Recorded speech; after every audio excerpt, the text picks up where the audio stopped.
So how does Jesus dwell in our hearts? What does the church say?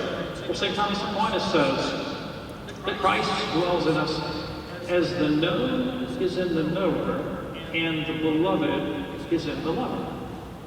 Anyone who is married and in love with her wife knows what that's like. Your wife is not literally hanging out someplace in your left atrium, but you've come to internalize her perspective. You know what she likes. You know what she doesn't like. You know what she fears. You know what her aspirations are. And you come to share those as your own. Aristotle says a friend is like having a second self. A spouse is like that. It's like you have another you that you're looking out for. Internally, you've internalized that person's perspective. This is the way in which Christ comes to dwell within us.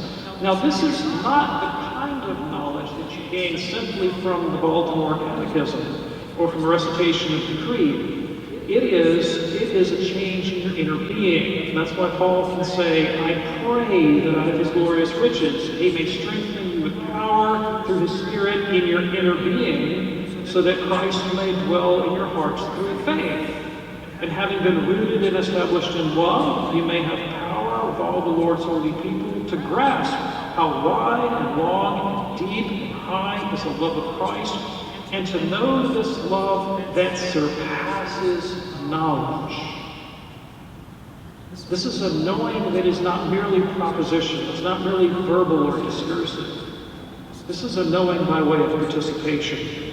And this is what the church says about relationship to Christ. We obey his teaching, we imitate his example, and ultimately we come to internalize his personality.